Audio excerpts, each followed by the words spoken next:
Hi, and welcome to our inaugural lecture here for Principles of Marketing. We are going to start here with Chapter 1. This lecture is going to be over the content that is in this chapter. Overall, the textbook is organized into 8 parts of marketing to give you a theoretical understanding and a practical understanding of marketing decision making.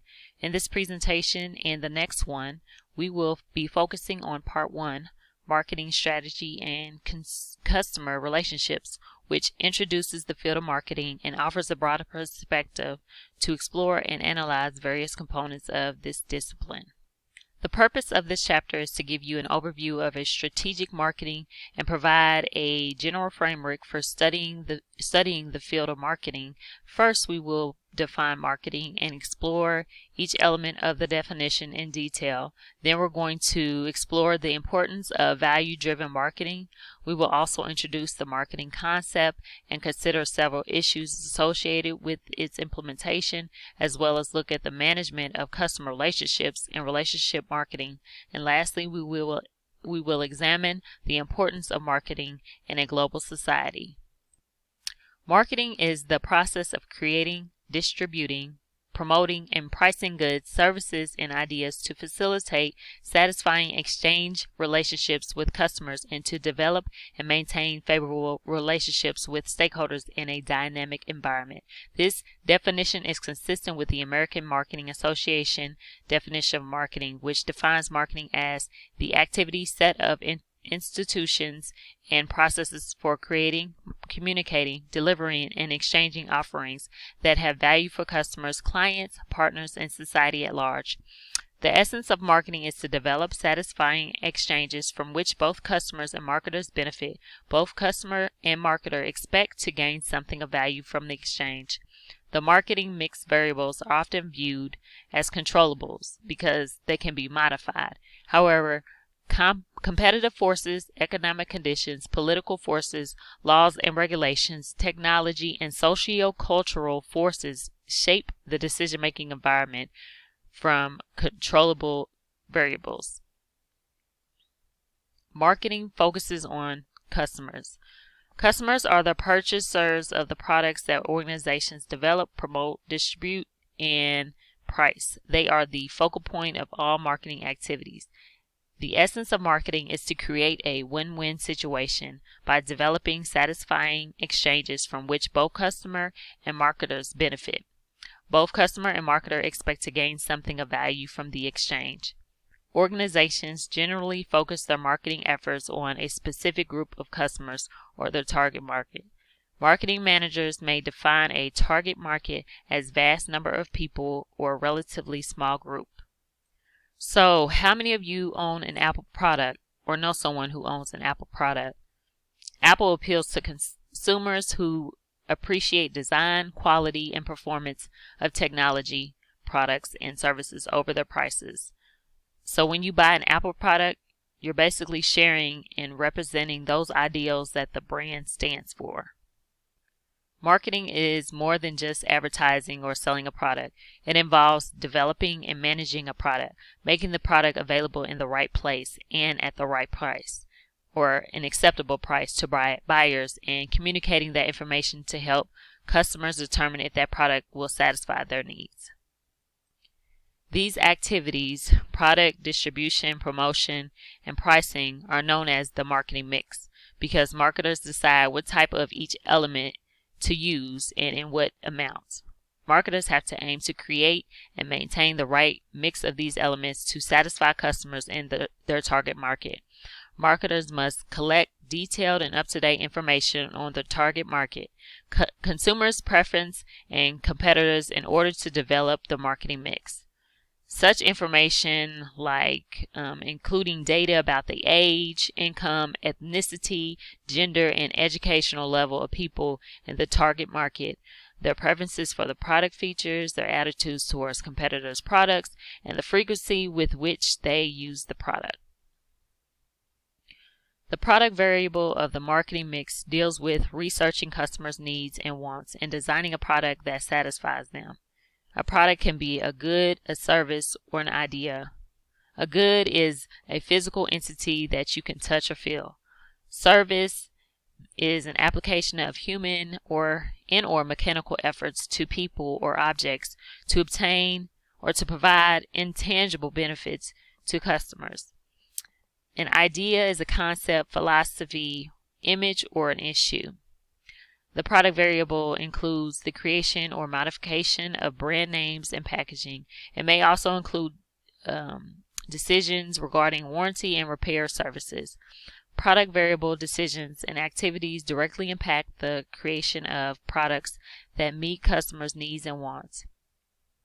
So, for example, product types like Dove is a tangible good that consumers love for their skincare. Or an online software like QuickBooks, their platform, it represents intangible products that provide business owners a way to track their inventory and accounting. Distribution helps marketing managers make products available in the desired quantities to the target market customers. They must keep total inventory, transportation, and storage costs as low as possible. They also must select and motivate their intermediaries, establish inventory control procedures, and maintain or manage transportation and storage. Supply chain management involves maintaining a flow of products through physical distribution activities, including acquiring resources, inventory, and the interlinked networks that make products available to customers through purchasing, logistics, and operations. Spotify, for example, uses digital distribution to allow customers to stream ad-free music online or off. The promotion variable relates to the activities used to inform individuals or groups about an organization and their products. It can be aimed at increasing public awareness of an organization and a new or existing product. Promotion is more than just advertising. It includes personal selling, sales promotions, and publicity.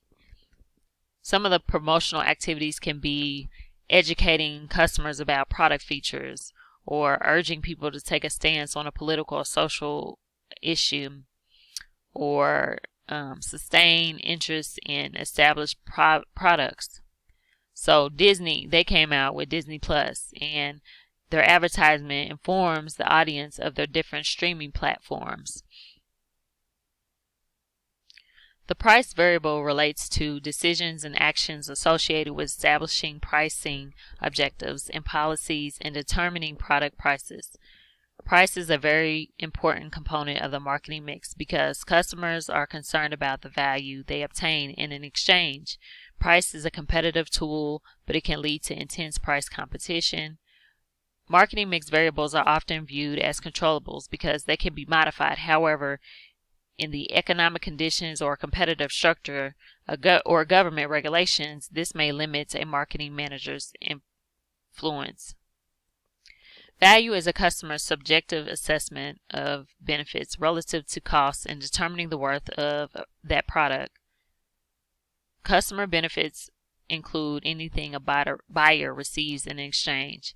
Customer costs include anything a buyer must give up to obtain the benefit provided by the product. Costs include the monetary price of the product as well as the less obvious non-monetary costs such as their time and effort. People's process for determining the value can vary. In developing marketing activities, it is important to recognize that customers receive benefits based on their experiences.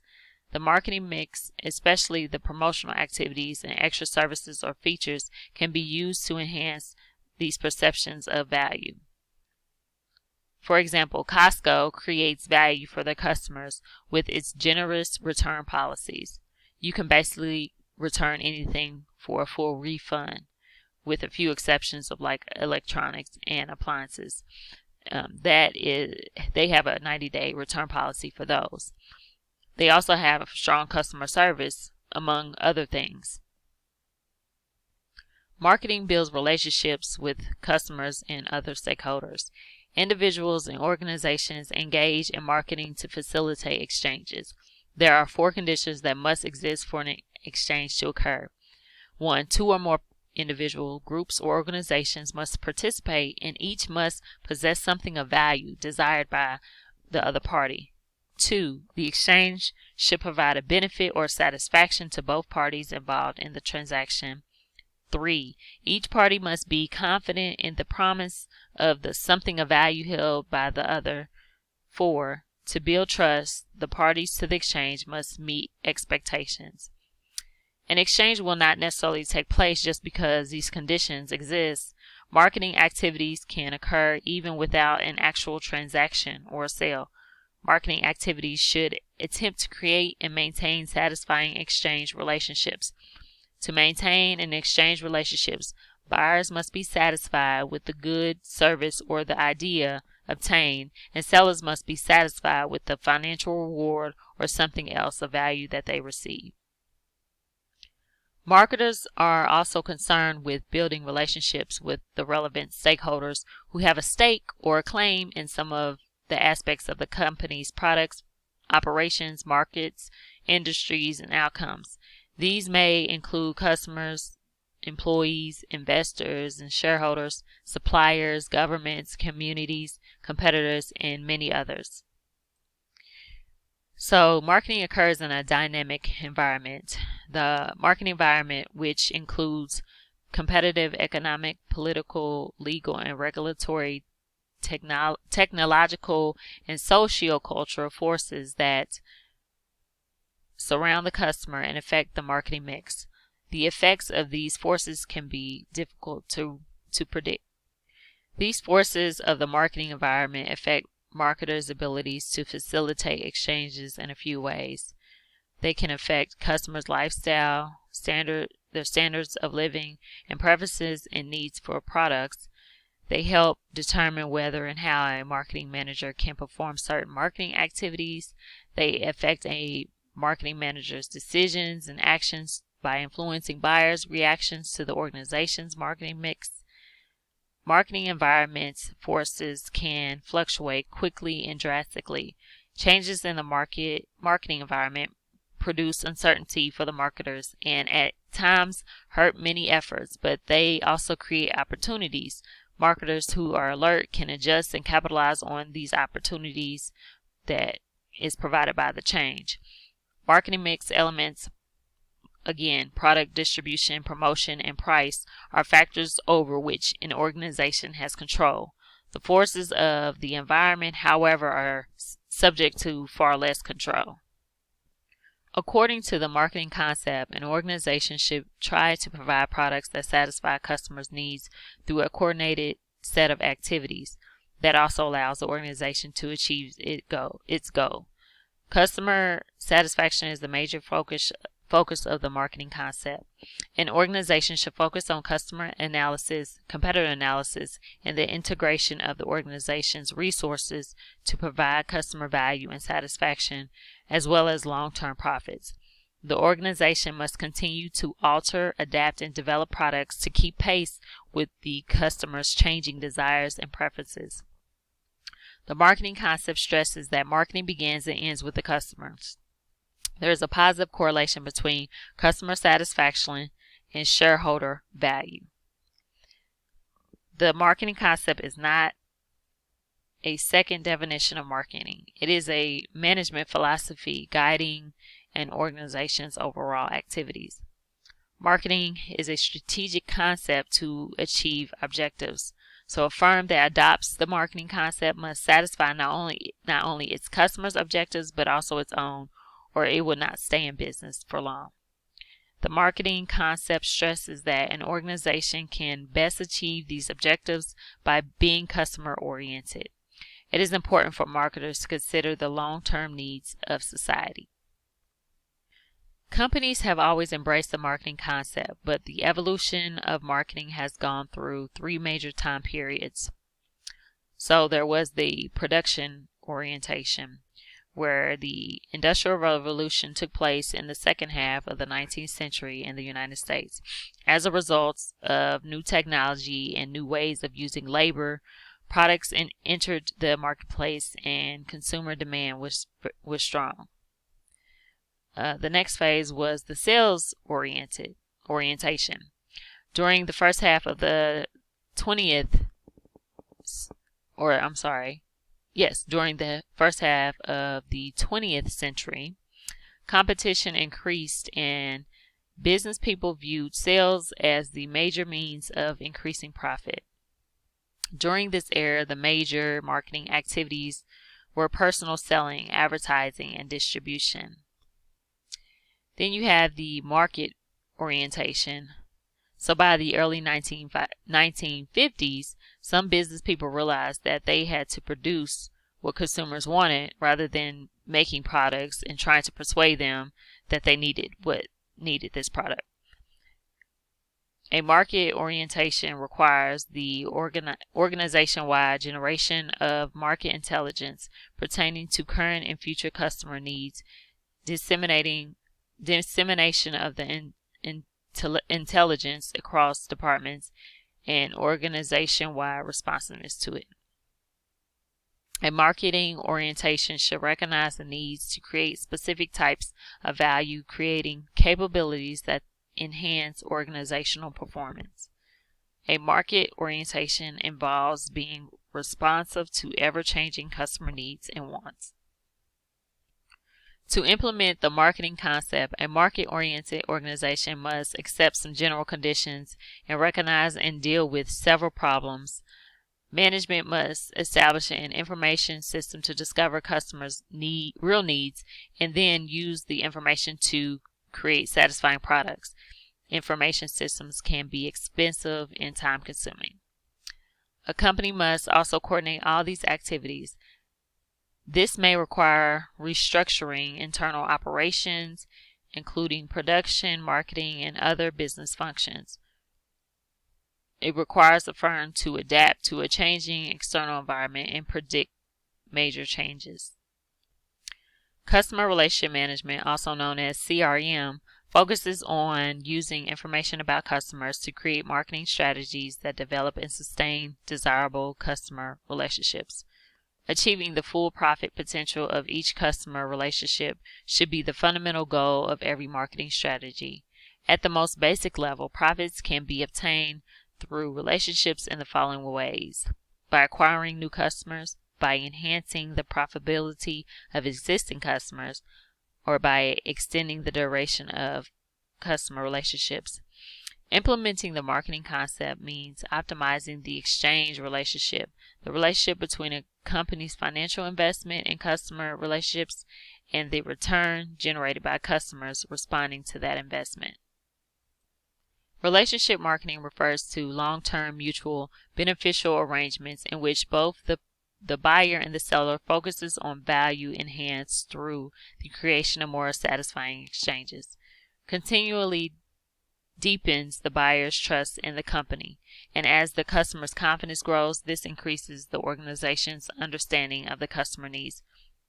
Relationship marketing strives to build satisfying exchange relationships between buyers and sellers by gathering useful data at all customer contact points and analyzing that data to better understand customers' needs, desires, and habits.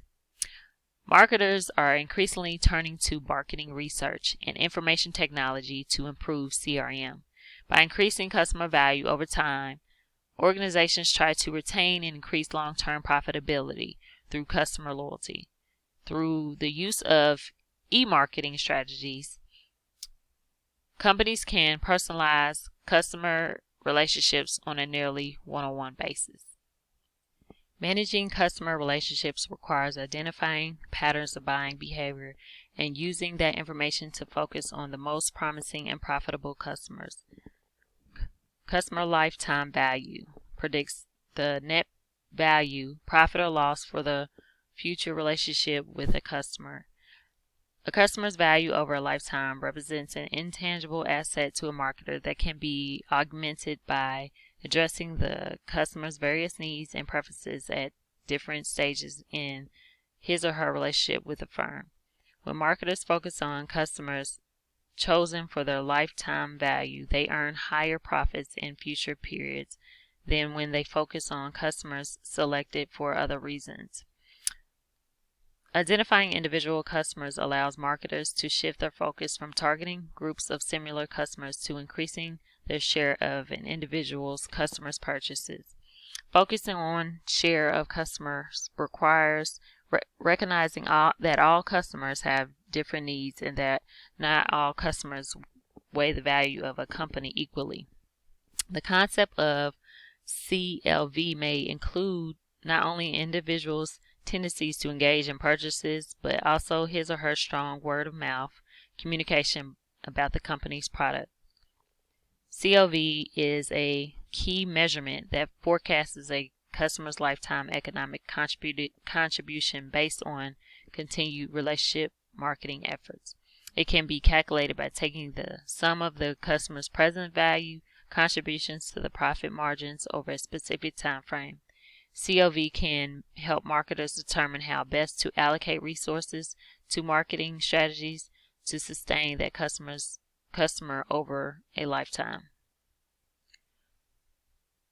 Marketing costs consumes a large portion of buyers' dollars. It impacts the economy and the standard of living, so it is important to know that how this money is being used, because about 1/2 of a buyer's dollar goes to the cost of marketing. Marketing is used in nonprofit organizations because it is important for these organizations who are working to achieve goals other than your normal business objectives like profit. Government agencies engage in marketing activities in order to fulfill their missions and goals. In the private sector, nonprofit organizations use marketing activities to create, distribution, promote, and price programs that benefit certain segments of society. For example, Habitat for Humanity is a nonprofit organization that helps families build and improve places to call home. They believe that affordable housing plays a critical role in strong and sustainable communities. Marketing is important to businesses and the economy. Businesses must engage in marketing in order to survive and grow. Marketing activities are necessary to be able to reach customers and provide products. As a result of marketing activities, businesses are able to produce profits which are essential to their survival and help to create a successful economy as well as contribute to the well-being of society. Marketing fuels our global economy. Marketing is needed to advance the global economy. Advances in technology, falling political and economic barriers, and the universal desire for a higher standard of living all have made international marketing ordinary while stimulating global economic growth. Marketing knowledge enhances consumer awareness. Marketing improves customers' quality of life. Understanding how these activities work helps to better consumers and increase our ability to maximize value from our purchases. Marketing connects people through technology. Technology helps marketers to understand and help satisfy more customers than ever before. The internet has allowed marketers to spread information about products and interact with target markets. We see ads everywhere on the internet when you're on YouTube, Facebook, Twitter, Instagram, and other business websites. Socially responsible marketing can promote the welfare of customers and stakeholders. The success of our economic system depends on marketers who have values that promote trust and mutual relationships where customers are treated with respect. Green marketing is a strategic process involving stakeholder assessment to create meaningful long-term relationships with customers while maintaining, supporting, and enhancing the natural environment. By addressing these concerns about the impact of marketing on society, firms can protect the general public's interest in the natural environment. An example of social marketing is used by companies such as Everlane to create awareness of social causes they support to improve society. Marketing offers many exciting career paths. Marketing positions are considered one of the most secure positions someone could have because of the need to continually manage customer relationships. So your knowledge and skills of marketing are valuable assets to have no matter what field of work you choose to pursue. All right, that covers everything that I want to touch on in this chapter here. We will have subsequent lectures posted, and I will make those available to you as we continue throughout the course of this semester.